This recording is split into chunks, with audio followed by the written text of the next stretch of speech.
Hello guys, പച്ചക്കറികളും fruits തൈകളൊക്കെ പെട്ടെന്ന് പൂക്കാനും കായ പിടിക്കാനും പറ്റിയ ഒരു സൂപ്പർ വളമാണ് നമ്മൾ ഉണ്ടാക്കാൻ പോകുന്നത്. വളം എന്ന് പറഞ്ഞാൽ ലിക്വിഡ് രൂപത്തിലുള്ള വളമാണ് ഉണ്ടാക്കുന്നത്. ആ ലിക്വിഡ് രൂപത്തിലാവുമ്പം ചെടികൾ പെട്ടെന്ന് വലിച്ചെടുക്കുകയും അപ്പോൾ പെട്ടെന്ന് ഗ്രോത്ത് ഉണ്ടാവുകയും ചെയ്യുന്നു. മണ്ണിൽ നമ്മൾ വളം ചേർത്ത് കൊടുക്കുന്നതിനെക്കാട്ടി എഫക്റ്റീവ് ഈ വളത്തിനുണ്ടായിരിക്കും. അപ്പോൾ അത് എങ്ങനെയാണ് ഉണ്ടാക്കുന്നതെന്ന് നമുക്കൊന്ന് നോക്കാം. അതിനായിട്ട് ഒരു കാലി ബക്കറ്റ് എടുത്തിട്ടുണ്ട്. അതിലേക്ക് നമ്മൾ 1 കിലോ കടലപ്പിണ്ണാക്കാണ് ചേർത്ത് കൊടുക്കുന്നത്.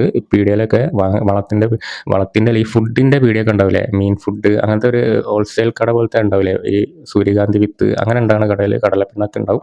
അപ്പോൾ കടലപ്പിണ്ണാക്ക് ഒരു കിലോ കടലപ്പിണ്ണാക്കും പിന്നെ വേപ്പിൻ പിണ്ണാക്ക് 1/2 കിലോ ആണ് നമ്മൾ ചേർത്ത് കൊടുക്കുന്നത്. അപ്പം കടലപ്പിണ്ണാക്ക് 1/2 കിലോ, വേപ്പിൻ പിണ്ണാക്ക് പിന്നെ ഒരു 1/2 കിലോ എല്ലുപൊടിയാണ് നമ്മൾ ചേർത്ത് കൊടുക്കുന്നത്.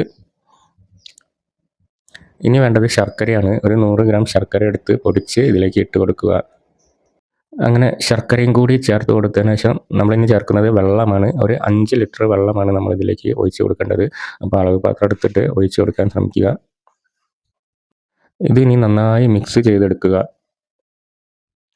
ഇനി ഇത് ഒരു മൂടിയെടുത്ത് നന്നായിട്ട് എയർ ടൈറ്റായിട്ട് അടച്ചു വെക്കുക. വെയിലത്ത് വെക്കരുത്, തണലത്ത് കൊണ്ടുപോയി വെക്കുക. എന്നിട്ട് 1.5 ദിവസം കൂടുമ്പോൾ ഇതൊന്ന് ഇളക്കി കൊടുക്കുക. 5 ദിവസത്തിന് ശേഷം നമുക്കിത് ഉപയോഗിക്കാവുന്നതാണ്. ഇത് ഉപയോഗിക്കേണ്ടത് എങ്ങനെയാണെന്ന് വെച്ചാൽ, 1 കപ്പ് ഈ വളം എടുക്കുകയാണെങ്കിൽ അതിൻ്റെ 10 ഇരട്ടി വെള്ളം ഇതിൽ ചേർത്തിട്ട് വേണം നമ്മൾ ചെടികൾക്ക് ഒഴിച്ച് കൊടുക്കാൻ വേണ്ടിയിട്ട്.